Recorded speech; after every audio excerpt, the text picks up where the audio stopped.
এই পিচ্ছি, তুই আমাকে আদর দিবি কিনা বল। আপু, এটা কিন্তু ঠিক না। তোকে বলছি না একটু আদর দিয়ে দে। আপু, তুমি এগুলো কি বলো? দেখো, এটা ঠিক না। তাছাড়া আমি না তোমার ছোট ভাইয়ের মতো। তুই কি নিজের ইচ্ছায় করবি নাকি আমাকে সবটা জোর করে করতে হবে? আপু প্লিজ এগুলো করো না। দেখো, এগুলো বাইরে জানাজানি হলে অনেক ঝামেলা হয়ে যাবে। তাছাড়া তুমি না আমাকে ভাইয়ার চোখে দেখো, তাহলে এখন এইগুলো করতেছো যে?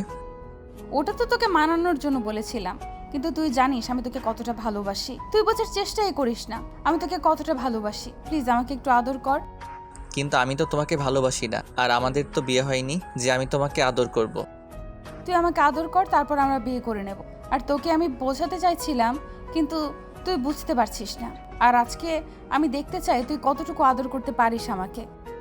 কিন্তু আপু, এটা তো ঠিক না। বিয়ের আগে এগুলো করা বাজে। আর তাছাড়া এইগুলোকে সবাই রুম ডেট বলে। আর তুমি আমার সাথে এগুলো।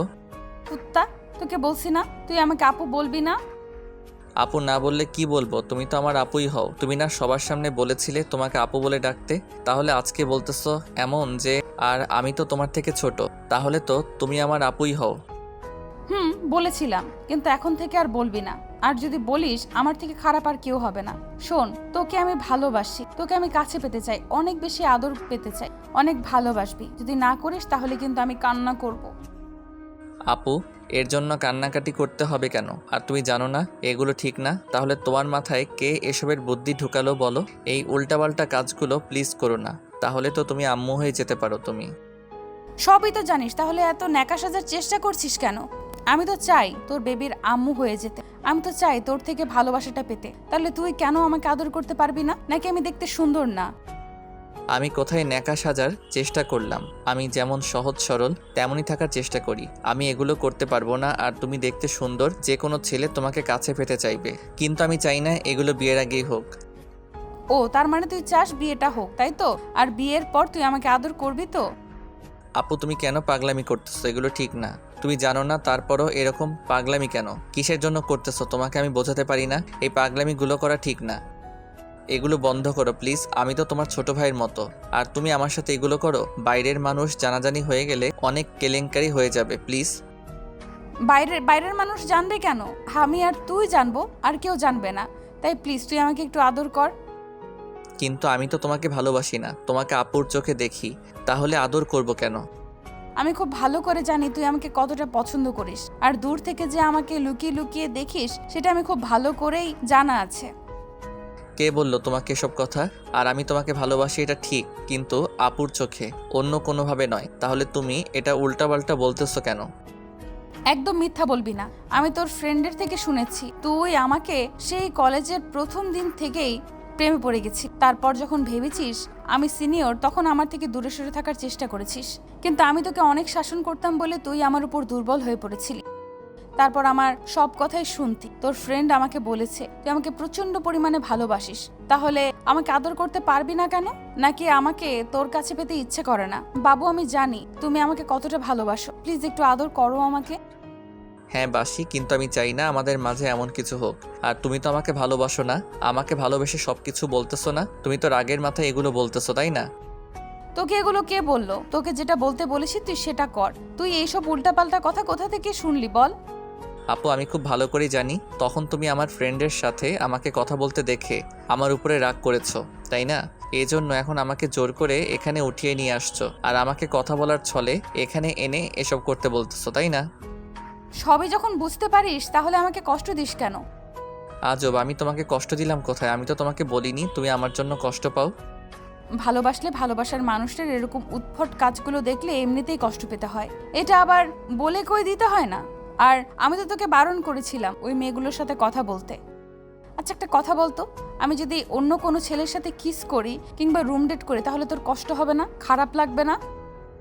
রুহির কথাতে ঈশান চুপচাপ মাথাটা নিচু করে রাখলো। তখন রুহি ঈশানের গালের পাশে হাত রেখে বলতে লাগলো, কি হলো বল, আমি করব অন্য কারোর সাথে রুম ডেট? রাফিল আমাকে প্রচন্ড পরিমাণে পছন্দ করে। ও কিন্তু আমাকে বাজে বাজে কমেন্ট করে।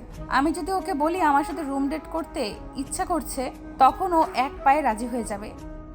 সেটা কি ভালো হবে? তুই যদি আজকে না বলিস তাহলে আমি ওর সাথে সত্যিই করে নেব, দেখিস। রুহি কথাটা বলা শেষ করতে পারল না, তার আগেই ঈশান ওর বুকের সাথে জাপটে জড়িয়ে ধরল আর ভয় পেয়ে বলতে লাগলো, না প্লিজ, না প্লিজ, তুমি এমন কিছু করো না। আমি চাই না আমার ভালোবাসাটা এভাবে অপবিত্র হয়ে যাক। তুমি প্লিজ ওর সাথে এমন কিছু করো না, তাহলে আমি অনেক বেশি কষ্ট পাবো। প্লিজ তুমি আমার কথাটা একটু চিন্তা করো। তুমি না আমাকে ভালোবাসো? তাহলেই বুঝতে পারছিস তুই যখন ওই মেয়েগুলোর সাথে কেন কথা বলিস, ওদের সাথে সময় কাটাস, তখন আমার কতটা খারাপ লাগে। আমি তোকে বোঝাতে পারি না, আমার বুক ফেটে যায়। তারপর রাগ করে তোকে এখানে নিয়ে আসছি আর তোকে আদর করতে বলছি, যেন তুই আমার মায়াতে আটকে থাকিস। তুই আমার ভালোবাসাটা বোঝার চেষ্টাই করিস না। আমি তোকে কতটা ভালোবাসি সেটা বোঝাতে পারি না। কে বলেছে আমি তোমাকে ভালোবাসি না? প্রচন্ড পরিমাণে ভালোবাসি, আর বুঝতেও পারি। তুমি এমন করে হঠাৎ এসব কথা বলতেছো, ওই জন্য অবাক লাগতেছে। কিন্তু দেখো, এই ভালোবাসাটা তো তোমার ফ্যামিলির কেউ মেনে নেবে না। তুমি জানো তোমার আব্বু আর ভাইয়া কতটা রাগী। ওরা যদি জানতে পারে তুমি আমার থেকে 2 বছরের সিনিয়র, তাহলে ওরা কখনোই আমাদের সম্পর্কটা মেনে নেবে না। তখন কি হবে? যা হবার হবে। আমরা ওই জন্যই তো আমি তোকে আদর করতে বলেছি। কিন্তু আদর করলে তো তুমি মা হয়ে যেতে পারো, তখন কি হবে বলো তো? আমাদের একটা বেবি চলে আসলে তখন তো ওরা আর কেউ আমাদের অস্বীকার করতে পারবে না। আর তুই তো আমাকে ভালোবাসিস, বল বিয়ে করবি না আমাকে? আমি তোমাকে যে কোনো মূল্যে কাছে পেতে রাজি, কিন্তু তুমি এসব কি বলতেছো? বিয়ের আগে তো এগুলো ঠিক না, বলো। আমি ওই জন্যই বলছি, যেন কেউ আমাদের অস্বীকার করতে না পারে। তাছাড়া বিয়ের আগে যদি তুই আমাকে প্রেগনেন্ট করে দিস, তাহলে আব্বু আম্মু আর তোর আব্বু আম্মু আমাদের মেনে নিতে বাধ্য হবে। ওই জন্যই আমি তোকে বলতেছি।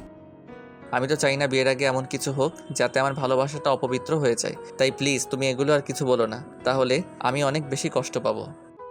তাহলে তুই আমাকে আদর করতে পারবি না কেন? বিয়ের আগে আমি এমন কিছু চাই, কারণ আমি তোকে কাছে পেতে চাই। আমি চাই তুই আমার মায়ে আটকে থাক, যেন আমাকে কখনো ভুলে না যাস। এগুলো তো ঠিক না। তুমি কেন বুঝতে পারছো না যে এগুলো করলে মানুষ বাজে বলবে? আর বিয়ের আগে যদি হয়ে যাও, তাহলে তোমার পরিবারের মানুষগুলো খেপে যাবে আর আমাদেরকে আলাদা করেছে দেওয়ার চেষ্টা করবে। কেন তুই বলতে পারবি না তুই আমাকে ভালোবাসিস, তুই আমাকে নিজের করে পেতে চাস? এই বেবিটা তোর, আমরা বিয়ে করে নিয়েছি। তুই এই কথাগুলো বলতে পারবি না? তাহলে দেখবি ওরা আমাদের আলাদা করতে পারবে না। তুমি কেন বুঝতে পারতেছো না যে এগুলো করলে যদি ওরা রেগে যায় আর তাতে যদি আমাদের এক করে দেয়, তখন তো আমাকে বিয়ে ছাড়াই আমাদের বাসর করতে দিবে। তখন কি হবে বলো তো? এখন কথা না বলে আমাকে আদর কর। দেখ, তোর নাকি এগুলো অনেক পছন্দ। কে কে বললো তোমাকে এগুলো? আমাকে বলতে হবে না, আমি খুব ভালো করে জানি ছেলেদের দুর্বলতা কোথায়। তাই এখন কথা না বলে একটু আদর করে দে। ঈশান চুপ করে রইল। ও কিছু করছে না দেখে রুহি নিজে থেকে আলতো করে ওর ঠোঁটজোড়া দখল করে নিয়ে সাথে সাথে ঈশান জোড়া বন্ধ করে দিল। রুহি আলতো আলতো করে ওকে রেসপন্স করতে একটা সময় ঈশান কেন জানি আর বাধা দিতে পারলো না, উল্টো নিজেও রেসপন্স করতে লাগলো। তারপর একটা সময় ঈশান ওকে নিজের ওপর থেকে বিছানায় ফেলে দিয়ে তারপর রুহির শরীরের ওপর পুরো ভরটা ছেড়ে দিল। ঈশানের এমন ধরা কর্মকাণ্ডে রুহি একটু মুচকি হাসি দিল। তারপরও বলতে লাগলো, তুই এমন কেন রে? তুই বুঝতে পারিস না এগুলো করলে আমার কেমন যেন লাগে? সবে তো মাত্র শুরু করলাম, তাতেই তুমি বাধা দিতেছো। আচ্ছা ঠিক আছে, করতে হবে না। আর তারপর যদি তুমি ব্যথা পেতে শুরু করো, তখন তো কান্না করবে। এই না, তুই প্লিজ আমাকে আদর কর। আর প্রথমবার তো তাই এমন লাগতেছে। আচ্ছা সত্যি করে একটা কথা বলো তো, তোমার কি এটাই প্রথমবার নাকি অন্য কেউ? তোর কি আমাকে দেখে ওরকম বাজে মেয়ে বলে মনে হয়? আমি কি অতটা ফাজিল নাকি লুচু, যার তার সাথে রুম ডেট করে বেড়াবো? তাহলে বললে কেন ডাফিনের সাথে রুম ডেট করবে? আমার তো অন্য কিছু মনে হচ্ছে। তুমি বুঝলে কি করে ইয়ে করলে ভালো লাগে? তাছাড়া এরকম করে ইয়ে চাইতেছো কেন? আমার তো সন্দেহ মনে হচ্ছে তুমি উল্টাপাল্টা কিছু করনি তো এর আগে। তো সন্দেহ থাকলে তুই সন্দেহটা চেক করে নে। এখন কথা না বলে আমাকে আদর কর। ঈশান কথা না বাড়িয়ে ব্যস্ত হয়ে পড়ল। তারপর আলতো করে চুমু দিতে রুহি ঈশানকে শক্ত করে জড়িয়ে ধরলো আর কেমন যেন ঘন ঘন নিঃশ্বাস নিতে শুরু করলো। ঈশান জানে না রুহিকে কেন যেন আটকে দিতে পারলো না আর নিজেকেও আটকাতে পারলো না। এমন করে কেউ কারো মায়ায় ফেললে সেটা আটকানো অসম্ভব। ঈশান জানে এ সম্পর্কটা হওয়া ঠিক না, কিন্তু রুহিকেও হারাতে চায় না, তাই এমন করে ওর সাথে তাল মিলালো। একটা সময় ঈশান রুহির শরীর থেকে আস্তে আস্তে সব কাপড়গুলো সরিয়ে দিল, যার জন্য রুহির চোখ জোড়া বন্ধ করে নেয় আর কেমন শিউরে উঠতেছিল। ঈশান বুঝতে পারলো রুহি পুরো উত্তেজিত হয়ে গেছে। ঈশানেরও ঠিক একই অবস্থা। তাই ও আর দেরি না করে ওদের পুরো শরীরে একটা চাদর টেনে দিল। তারপর রুহিকে বুকের সাথে শক্ত করে জড়িয়ে নিল। সাথে সাথে ঈশানের ভালোবাসার প্রথম স্পর্শ পেতে রুহি চোখ দিয়ে অঝোর ধারায় পানি পড়তে লাগলো। ঈশানের সেদিকে কোনো খেয়ালই নেই, ও রুহিকে ভালোবাসতে ব্যস্ত। তারপর একটা সময় রুহি ঈশানকে বুকের সাথে শক্ত করে জড়িয়ে ধরে রেখে ভালোবাসাটা ফিল করতে লাগলো। ঈশানের আদর করা হয়ে গেলে রুহি আর বলতে লাগলো, বাবু আমি এখন অনেক হ্যাপি, জানিস তোকে ছাড়া আমি একটা মুহূর্তও থাকতে পারতাম না। আমি জানি এরপর তুই আমার থেকে দূরে যেতে পারবি না। তুই যতবার চাস তুই আমাকে আদর করতে পারিস, কিন্তু ভুলেও আর অন্য কোনো মেয়ের দিকে ফিরে তাকাবি না, তাহলে কিন্তু আমি সুইসাইড করে নেব, দেখিস। রুহি কথাগুলো শেষ করতে পারল না, তার আগেই ঈশানোর ঠোঁটজোড়া রুহির ঠোঁট দিয়ে বন্ধ করে দিল। আর তারপর দুজন আবারও গভীর রেসপন্স করতে ব্যস্ত হয়ে পড়ল। তো ভালো থাকুক ভালোবাসা।